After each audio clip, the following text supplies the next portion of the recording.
সুপ্রভাত। কেমন আছেন গো বন্ধুরা? আশা করি ভালো আছেন, সুস্থ আছেন। আমিও ভালো আছি। আপনাদের সুস্থতা কামনা করে শ্রাবণীর এমএস ব্লগে আপনাদের অনেক অনেক স্বাগত। দেশ বিদেশ যে যেখান থেকে দেখছেন সকলকে অনেক অনেক ভালোবাসা, শুভেচ্ছা, ছোট হলে অনেক অনেক আদর। তো গাছে ফল বা ফুল যাই আসুক না কেন, সেটা দেখতে ভীষণই ভালো লাগে, উপভোগ করতে ইচ্ছে করে, ভালো লাগে যে যাই হোক অনেক কষ্টের ফসল বা ফল আমি পেয়েছি। কষ্ট না করলে কোনো ফলই পাওয়া, কী বলুন বন্ধুরা? তো আমাদের ভারতীয় গৃহবধূদের সকাল থেকে রাত্রি পর্যন্ত জার্নিটা কেমন হয় সেটাই আজকের Indian lifestyle house wife morning to night journey.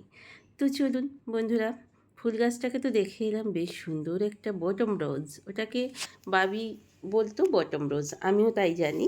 তাতে খুব ছোট থেকে আমি প্রচুর পছন্দ করতাম শাক ফল মাকড় যে কোনো গাছ লাগাতে, ফুল ফলের। তো বাবি সেটাই হয়তো আমার কাছ থেকে জিনগতভাবে পেয়েছে। ও ভীষণই ভালোবাসে কলা ড্রয়িং সব কিছু, বাড়িতে থাকলেই কিছু কিছু রান্না নিজেই ছুটে চলে যায়, শেখাতে ওকে কিছু হয় না, যেগুলো না পারে সেগুলো আমায় বলে দিতে হয়। সেই সকাল থেকেই চোখ খুলে আজকে উঠেছি 5:10। আজ হচ্ছে আপনার বুধবার, সকাল এখন বাজছে পুরো 5:45। তো যাই হোক, চাটা হয়ে গেছে, বাচ্চাবাবুকে দিয়ে এলাম বিছানায়। ওকে কেন তুলবো বলুন তো, মানুষটা একটু শুয়ে আছে, ব্যস্ত করা, তাই জন্য একটু বিছানায় গিয়ে বেডটিটা দিয়ে এলাম। দিয়ে সেই মেয়েটার আর ছেলেটার জন্য আগে একটু পাস্তা বানিয়ে ফেললাম, একটু ডিম দিয়ে পেঁয়াজ কুচিয়ে এবং গাজর আর ওই সিমলা মির্চ বা ক্যাপসিকাম দিয়ে। তো দুজনকার জন্যেই একটাই করে ফেললাম। ঘুম ছাড়তে না ছাড়তেই এই রান্নাঘরে এক এক সময় মনে টেনশান হয়, রান্নাগুলো কেমন হচ্ছে, তেল নুন ঠিক দিলাম তো? এখনও তো চোখের কোণে কোথাও না কোথাও একটুখানি ঘুম লেগে আছে।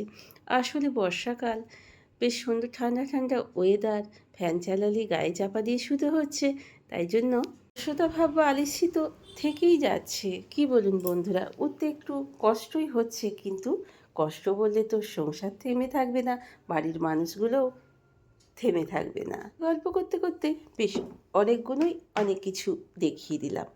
এবার বাঁধবো পোস্ত। আজ বানাবো পটল আলু, পটল, গোটা গোটা পটল দিয়ে একটু পেঁয়াজ দিয়ে সুন্দর করে আদা রসুনের পেস্ট আর পোস্ত বাটা দিয়ে একটা রেসিপি।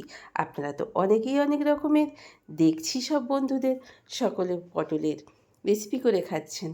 আমার এই রেসিপিটা যদি কোথাও এতটুকু ভালো লেগে থাকে, একটু বাড়িতে বানিয়ে দেখবেন, আর একটা লাইক কমেন্ট, নতুন বন্ধু হলে সাবস্ক্রাইব করে দেবেন। যদিও বন্ধুরা সাবস্ক্রাইব করে দিচ্ছেন, কিন্তু টাইম দিচ্ছেন না আমাকে ফের তার বাড়িতে যাওয়ার জন্য। করার সঙ্গে সঙ্গেই মনে হয় তুলে নিচ্ছেন। যাই হোক, বন্ধুরা যা ভালো বুঝছেন বন্ধুদের জন্য সেটাই করছেন। আমি যে কারুর পাশে থাকছি না সেটা তো আমি বলবো না। তো চলুন, এই দেখুন পেঁয়াজগুলো দিয়ে দিয়েছি একেবারে পটলের সঙ্গে, পেঁয়াজগুলোও ভাজা ভাজা হয়ে গেছে। আদা রসুনের টমেটোর পেস্টটাও একটু দিয়ে দিলাম। আর শুনতে পাচ্ছেন আমার বাড়ির একেবারে জানলা দিয়ে আমি দেখতে পাই ট্রেন যাচ্ছে। তো ট্রেনের আওয়াজ নিশ্চয়ই পাচ্ছেন, আমি এখন এডিটিং করছি আর ট্রেনের আওয়াজটা আপনাদের শুনিয়ে দিলাম। পোস্তটাও ততক্ষণে বাটা হয়ে গেছে। পটলগুলোও চাপা দিয়ে নুন হলুদ মাখিয়ে অনেক সকাল থেকে রেখে দিয়েছিলাম, বেশ খানিকটা ভাজা ভাজা হয়ে গেছে। তো চলুন, এইবার পটলের সঙ্গে পটলগুলো দুদিক থেকে একটু চিড়ে দিয়েছি, যাতে ভেতরে পোস্ত পেঁয়াজের বেশ গ্রেভিটা একটু ভেতরে ঢোকে, খেতে ভালো লাগে। ছোটো মামা অনেক রান্না করতেন।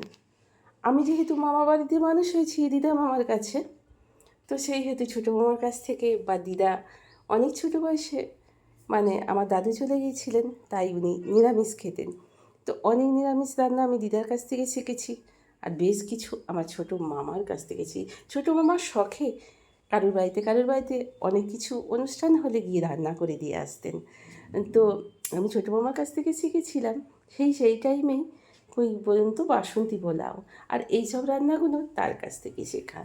তিনি আজ 12 বছর আমাদের মধ্যে নেই, কিন্তু তার অনেক কিছুটাই আমার কাছে স্মৃতি হয়ে আছে। ওই কথাই বলে না, স্মৃতিটুকু থাক, মানুষ থাকে না, মানুষের স্মৃতিটুকু আমাদের বুকের কোণায় ওতপ্রোতভাবে চারিদিকে জড়িয়ে থাকে।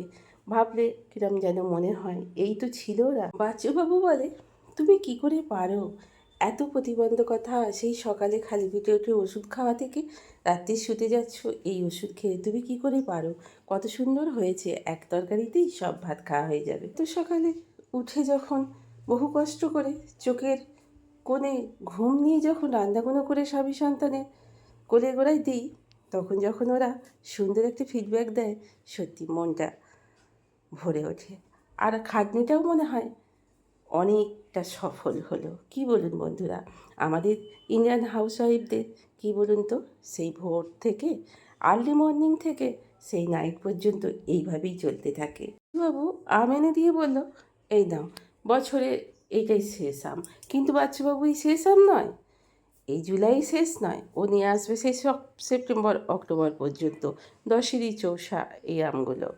আমি ওকে বারবারই বলছি, এগুলো এনো না গো, তুমি নিয়ে এসো ফজলি আম। কিন্তু ততবারই বলছি ফজলি আম এখানে পাওয়া যাচ্ছে না।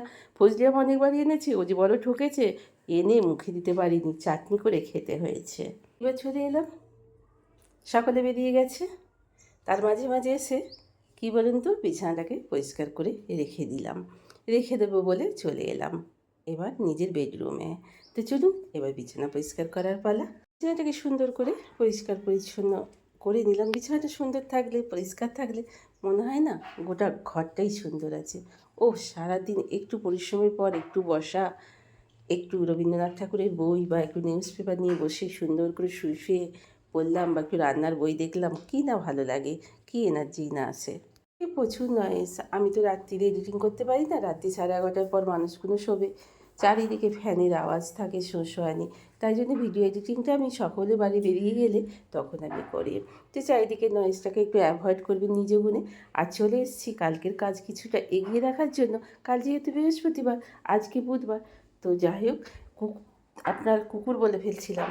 কি বলুন তো, এত ইঁদুরের উৎপাত হয়েছে, চারিদিকে জিনিসপত্র ফেলে এদিকে ওদিকে ছড়িয়ে ছিটিয়ে সব কী অবস্থা করে রেখেছে দেখুন। কোনো রকমের রান্নাবান্না করে টোরে নিয়ে ডাইনিং টেবিলে সব রেডি করে রেখে দিয়ে এবার পরিষ্কার পরিচ্ছন্নের জন্য চলে এসেছি রান্নাঘরে। প্রতিবারের কিছু কাজ যদি আজকে এগিয়ে রাখা হয় তো কি বলুন তো বন্ধুরা, অনেকটা উপকার হয়। নাহলে কালকে না খুব চাপ হয়ে যায়, একা হাতে সেই সকাল থেকে না বড্ড হাঁপিয়ে যায়। যতই আমরা বলি, বারবারই কথাটা আপনাদের বলি যে বয়স একটা সংখ্যা মাত্র না বন্ধুরা। যেটা 25-30 বছরের বয়সে করা যায় সেটা কখনোই আপনার 40-এর পর থেকে করা যায় না। সেগুলোকে মনের জোরে করতে হয়, করতে হবে বলে করতে হয়। কি বলুন বন্ধুরা? ঠাকুরের ভেতরে ভেতরে দেখি ছোটো ছোটো মাকড়সা, সপ্তাহে একদিন যদি না করা হয় না, বেশি একটা মাকড়সা দিয়ে হয়।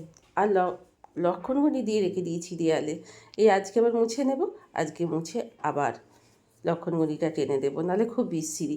আর এই মৌরিগুলো ওই যে সর্বদিন তরকারিতে এই মৌরিগুলো বেটে দিয়ে দিই। আর কখনো কী করি বলুন তো, ভালো করে শুকিয়ে নিলে 5 ফোড়নে অ্যাড করে দিই। তো চলুন, এই দেখুন লক্ষণগুলি দিয়ে রেখে দিয়েছি, মোছামুছি বেশ ভালো করে হয়ে গেল। নিচেটাও একবার মুছে দিয়েছিলাম, আবার একবার ভালো করে ফিনাইল দিয়ে মুছে নিলাম। তো চলুন এবার যেখানে জিনিসপত্রগুলো একটু মুছে মাছে ঢুকিয়ে দিই, তারপর রান্নাঘরটাকে পরিষ্কার করে নিই।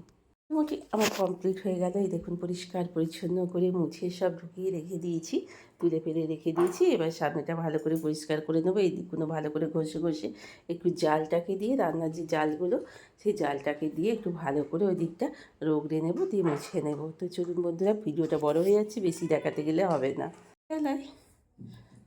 নিজের জন্য দুটো পেঁয়াজি করে নিলাম। বাচ্চাবাবু আজকে তাড়াতাড়ি চলে আসছে, ওর জন্যও রেখে দেবো দুটো, নিজের জন্য 3টে। কিন্তু বাচ্চাবাবু বললো, আমি না স্পেশাল দুটো জিনিস ভাজা নিয়ে নিয়েছি, বড় বড় বেগুনি নিয়ে নিয়েছি। ওই যে বলে না, ভগবান যখন যেটা যাকে যা মাপায় আর কি। ভাবিকে দিয়েছি ফার্স্ট টাইম রুটি বেলতে।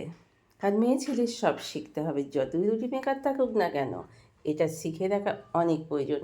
রুটি খেতে গেল, কারেন্ট নেই, রুটি মেকার কী হবে? তখন তো ওই যে সেই হাত দুটোই ভরসা।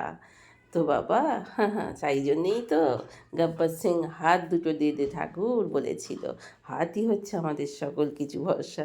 আর হেসে অস্থির হয়েছে, রুটি দেখুন একবার যা করছে প্রথম, সেটাই অনেক ভালো। আজ আমাদের জন্য একটু পেঁয়াজ দিয়ে, টমেটো দিয়ে, লঙ্কা ছেড়ে দিয়ে, তেল ছড়িয়ে দিয়ে, একটু চিনি নুন দিয়ে একটু আলু ছেঁচকি করে নিলাম বাচ্চুবাবুর আর আমার জন্য। আর বাবি বানাচ্ছে বাবির আর ওদের জন্য একটা যে কোনো একটা রেসিপি পাশে হচ্ছে, সেটা আপনাদের পরে একটু দেখাচ্ছি। কি সুন্দর রেসিপিটা করছে দেখুন, কী করে বানালো। তখন আমার ফোনটায় চার্জ দেওয়া ছিল বন্ধুরা, সব সময় তো এই একটা ফোনেই তো, তাই অতিরিক্ত চার্জ খাচ্ছে, তাই মাঝে মাঝেই চার্জ দিয়ে দিতে হয়। হেভি দেখতে হয়েছে না? তো চলুন করে দেখুন ভেঙে গেল, ভেঙে ফেললাম। তো যাই হোক, এই পর্যন্তই চলুন বন্ধুরা, এবার খাওয়া দাওয়ার পর্ব আমাদের।